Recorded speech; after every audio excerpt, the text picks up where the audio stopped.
Hi guys, మా అల్లుడికైతే భోగి పనులు అయితే పోస్తున్నాం. కుర్తా డ్రెస్ అయితే తీసుకొచ్చేసినాం, కానీ ఆ డ్రెస్ ఏదందుకే మస్తు తిప్పలైంది మాకు. ఎంత ఏడ్చిండంటే ఆ టైంలో మా మమ్మీ మా పెద్దమ్మ వాళ్ళు వచ్చి ఆడపిచ్చుకున్న మగ్గిండు. మళ్ళీ ఏడుస్తేనేమో మా వదిన వీడియోస్ చూపెడుతుంది. మా మమ్మ అయితే అప్పుడే చైన్ వేసేస్తుంది. చైన్ వేసుకునేడు కూడా ఏడుస్తుండు. చైన్ బాగుంటే కామెంట్ చేయండి, ఓకేనా? ఇంత ఏడుస్తుండు. అప్పుడే డెకరేషన్ అంతా అయిపోయింది. ఆ టైంలో పండుకున్నాడు. లేవమన్నా లేస్తలేడు. అందుకే పండుకొని కొంచెంసేపు అని పండబెట్టేసి డెకరేషన్ అయితే అయిపోయింది. భోగి పనులు కూడా రెడీ చేసుకున్నాం మేము అప్పుడే. ఆ టైంలో పండుకున్నాడు. ఎట్లా లేపితే ఏడుస్తుండని కొంచెంసేపు ఎత్తుకొని వాళ్ళ మమ్మీకి ఇస్తే వాళ్ళ మమ్మీ లేపింది. లేపినా లేస్తలేడు. అప్పుడే నిద్రపోయిండు కాబట్టి లేస్తలేదు.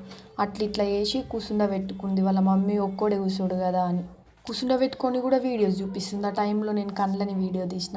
మా పెద్దమ్మ వచ్చి బొట్టు పెట్టినంతసేపు మంచిగా ఉన్నాడు. భోగి పనులు నెత్తి మీదకి వెళ్ళి పోయంగానే ఏడుస్తుంటే స్టార్ట్ చేసిండు. ఎంత ఏడిచిండంటే అంత ఏడిచిండు, ఫుల్ ఏడిచిండు. మా పెద్దమ్మదైతే అయిపోయింది, హారతి ఇచ్చేసింది.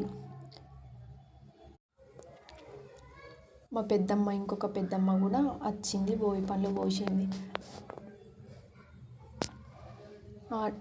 హారతి కూడా ఇచ్చేసింది. ఇంకొక ఆంటీ కూడా భోగి పనులు పోసింది, వెళ్ళిపోయింది. ఆ టైంలో మా ఇంట్లో ముగ్గురే ఉన్నారు. ముగ్గురికి 5 మెంబర్స్ అయితే ఖచ్చితంగా పోస్తారు కాబట్టి వాళ్ళు వచ్చేదాకా వెయిట్ చేసే టైంకి కూడా ఏడ్చుకుంటా కూడా చాక్లెట్ తింటున్నాడు. ఆమె కూడా వచ్చి భోగి పనులు అయితే పోసేసింది గాయస్. 5 మెంబర్స్ అయితే అయిపోయిండు ఫైనల్లీ. నిలబడి కూడా ఏడుస్తుండు వాళ్ళ మమ్మీ దించితే. అందుకని వాళ్ళ డాడీ సమోసా తీసుకొస్తే సమోసా ఏడ్చుకుంటున్న తింటుండు, కానీ తింటుండు. చిన్నపిల్లలు కదా.